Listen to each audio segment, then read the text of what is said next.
Good evening, everybody. So, welcome again to yet another session of Read and Grow. And today's book, like we know, is Deep Work by Newport. Now, this book talks about rules for focused success in a distracted world. Now, the reason I picked this book is because as a leadership coach, I thought I can share insights and help my clients to handle their challenges better, especially on time management. But what really stood out for me about this book is basically, we all know deep work is important, but it increases our awareness on the need for deep work to move away from shallow work and keep the distractions at bay. The essence of this book is that the author has shared the idea of deep work, and then he talks about 4 rules that govern deep rule. Now, after I read this book, I realized that few aspects of the book deeply resonates with me, and to be honest, a couple of them did not. Now, I shall take you through my perspective as we move on for this evening. So let's start off with the brass tacks. What is deep work? Professional activities that are done in a state of distraction-free concentration that pushes your cognitive abilities to its limit. Now, these efforts, they create value, they improve your skills, and are hard to replicate. He gives the example of Bill Gates, who conducts Think Weeks twice a year, where he would isolate himself and do. If you don't fall, you go back because the technology is advancing day after day. So if you create something useful that's essentially limitless, that's great. That's what deep work is all about. If not, it's mediocre and you could get into trouble. So produce the best stuff that you're actually capable of producing, because deep work is rare and valuable, and hence whoever cultivates the skill will thrive. So the first chapter the author talks about is deep work is valuable. He says there's a premium to being the best, and 3 groups of people who will have advantage in the new economy are those who can work well and creatively with intelligent machines, because we are in the technological age. The second kind are those who are best at whatever they do. And the third are those who have access to capital. So mastering these relevant skills alone is not sufficient. You must transform the latent potential into tangible results that people value. And the 2 abilities to thrive are the ability to quickly master things that are hard, and the ability to produce an elite level in terms of both quality as well as speed. And to develop these, you need to perform deep work, which requires intense concentration in whatever that you're doing. Deep work helps you to produce an elite level, and deep work helps you to quickly learn things that are hard. Now he gives a formula.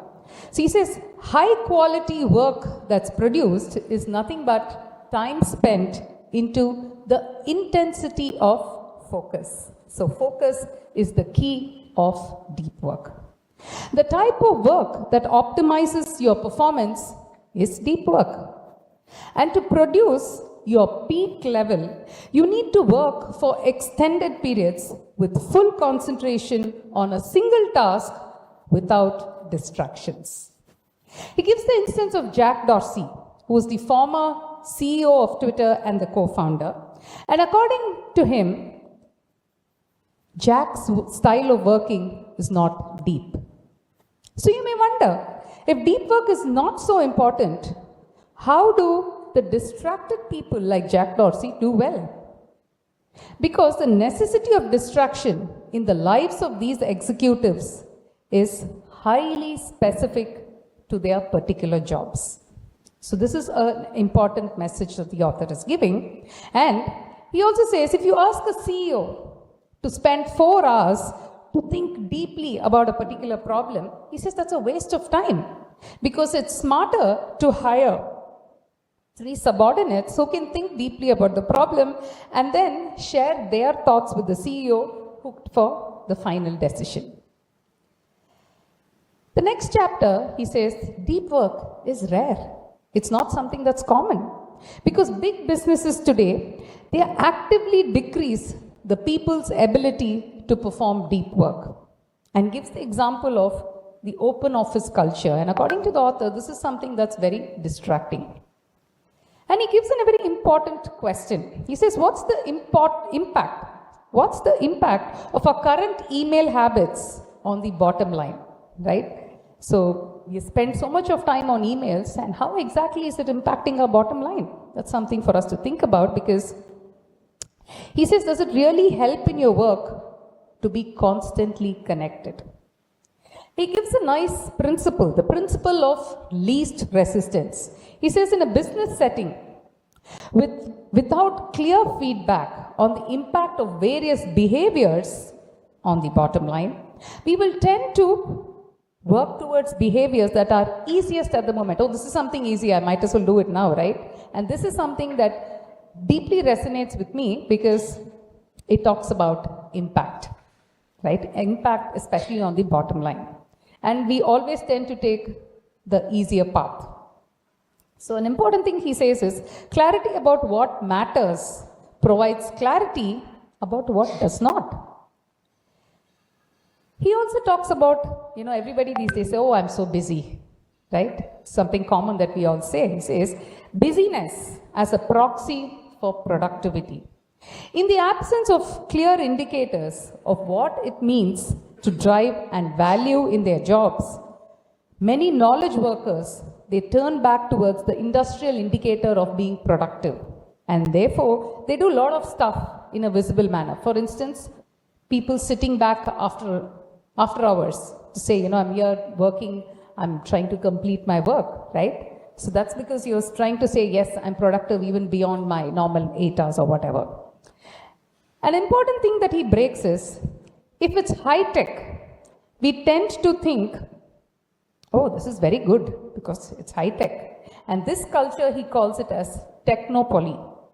Deep work is a severe disadvantage of technopoly because it builds on values like quality, craftsmanship, and mastery that are considered old-fashioned and non-technological. So he says deep work is hard, whereas shallow work is easy, because in the absence of clear goals for your job, the visible busyness becomes self-preserving, leading to the myth that, all things internet is good because we are in a technological age. The third chapter talks about deep work is meaningful. He says our brains construct our worldview based on what we are paying attention to, right? Who you are, what you think, what you feel, and do what you love is the sum of what you are actually focusing on. The best moments usually occur when a person's body or mind is stretched to the limit in a voluntary effort to accomplish something that's difficult and worthwhile. Now, this is again something that deeply resonates with me, because last week I happened to be on a trek at Tiger's Nest in Bhutan, and this is exactly what I felt, where I was stretched to my limits, and it was difficult, it was challenging, yet I found it worthwhile. Now, humans are their best when immersed deeply into something challenging. So as human beings, we all like to get challenged, and that is what deep work is about. Now, I would like to take a pause here and slightly digress. Now, if I were to tell you, eating healthy or junk food, which is better, what would you say? Healthy, right? It's a no-brainer, right? So similarly, deep work is a no-brainer. So this is not an argument at all, because this is something a given, that deep work is something that's essential and important. So now, the chapter 4 of the book is the more interesting part, because till now, the author was actually telling us something that we already know. But by doing so, he's increased our awareness on the importance of deep work. So the chapter 4, he shares with us 4 rules for deep work. So the first rule, he says, work deeply. He says we get distracted with emails, open offices, and incessant meetings. You need your own philosophy to integrate deep work in your professional life. Now, he's given quite a few suggestions, and most of these I quite love. The first one is the way to create. He gives an example of a comic, who gives an advice to an upcoming comic. He says, the work to create better jokes is to write every day. And you ensure that you do not break this chain.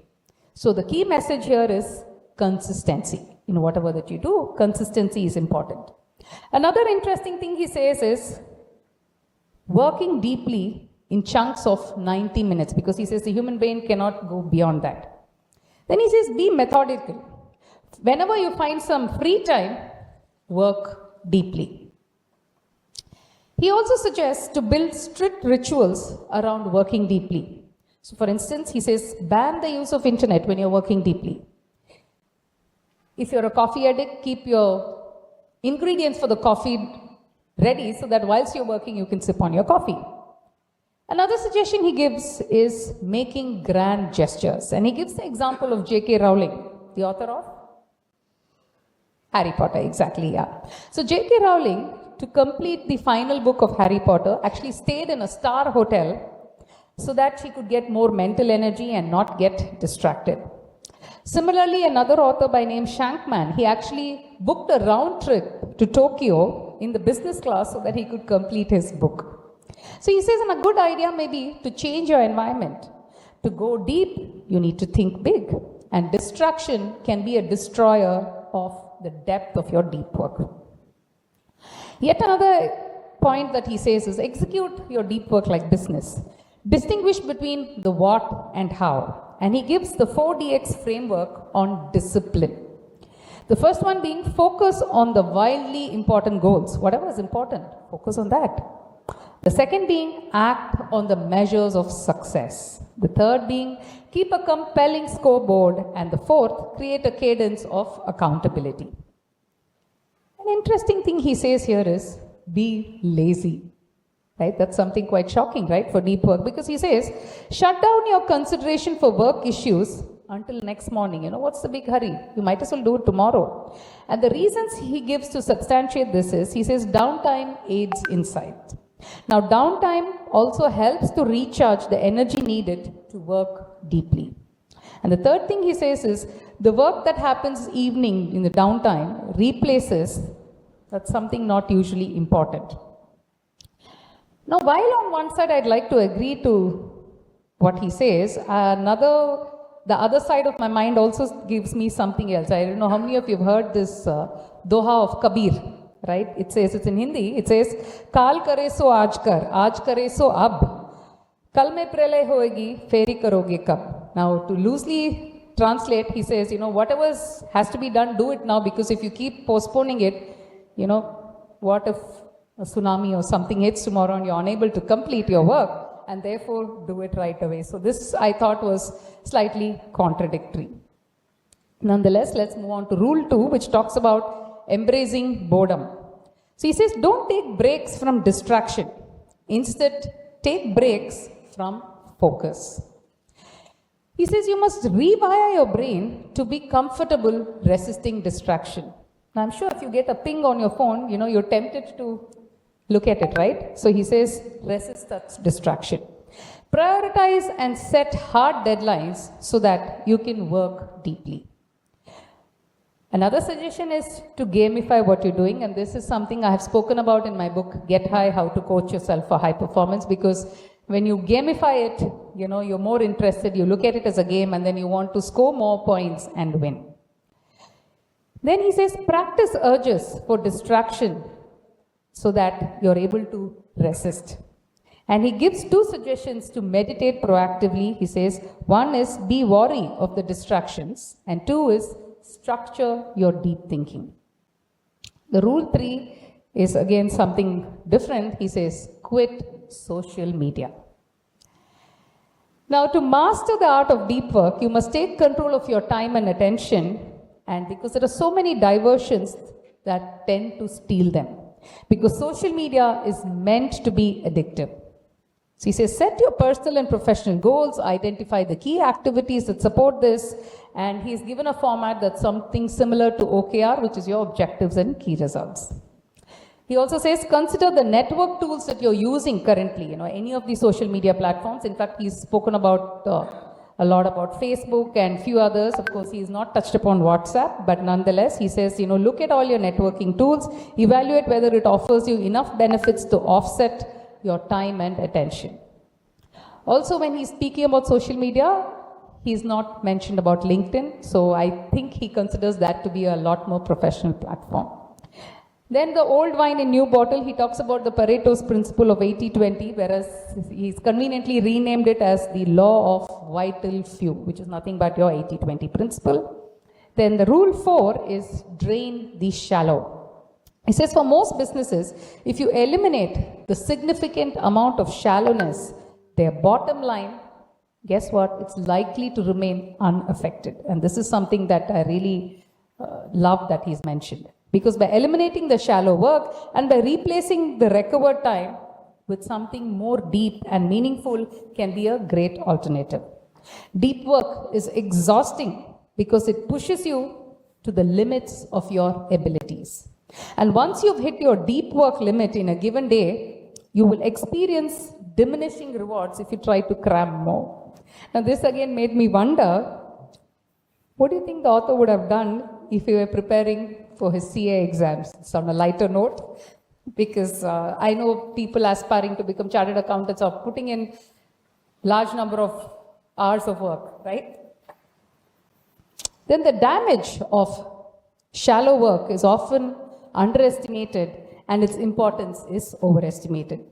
Another thing he says is schedule every minute of your day. Of course, this has pros and cons, so we can debate about it. And without a structure, it's easy to allow your time to dissolve into shallow work. And I think this is something that I completely agree, because if you're not focused, shallow work eats away all your time. For young professionals, he says, ask your boss, what is the shallow work budget? Because this could, shock your boss by, saying, what percentage of my time should be spent on shallow work? Another thing he says is finish your work by 5:30 in the evening, because by having a fixed schedule of productivity, it helps you with your deep work. Now again, this is something I was wondering in this current age and time, how relevant and how practical it is. And to conclude, he says, become hard to reach. So he's given 3 tips. He says, one is, make people who want to send you an email to do more work, right? By doing this, I was wondering, wouldn't you cheese people off? Somebody wants to get in touch with you and you're giving them more work to do. The second tip, he says, is do more work when you're sending a reply to any email. So make it a process-centric approach is what he means. And lastly, he says, do not respond to emails. You don't really have to respond to every other email, which is good. But another side of me also wonders, we are not being courteous to somebody who's reached out to you. So again, 2 schools of thoughts out there. So to conclude with my thoughts on the book, while the book, talks about something so important and the rules around this, I also felt that the author is saying contradictory things to seek attention. Like, quit social media, do not respond to emails, be lazy, and so on and so forth. So that was something that kind of stood out, because I feel end of the day, it's all about striking the right balance in whatever you do. Another thing I felt is the author could have avoided beating around the bush, because there are no 2 ways, like I said, about deep work. I mean, deep work is a given thing, right? But probably if he didn't do that, the book would have been too short. So I guess that's why the author has gone about doing it. I was also surprised that there was no mention about WhatsApp, because I think, WhatsApp takes a considerable amount of time these days, right? With so many groups, so many messages and non-stop pings, and even a lot of work happens on WhatsApp. So although the book was released in January 2016, I was surprised that no mention about WhatsApp is there. And I was also wondering, social media is a tool for personal branding. So does quitting social media, what happens to people who want to brand themselves? And similarly, for the content creators, which is a big profession by itself. So what happens about the social media part? So like I said, my conclusion is learning to strike the right balance between the deep work and the distractions, because we can't really do away with our, with the meetings, social media, or our emails. So therefore, end of the day, be wise with your time, see how you can be productive, add value, and put in your best efforts so that you're able to achieve the kind of deep work that you really want to. So those are my thoughts. So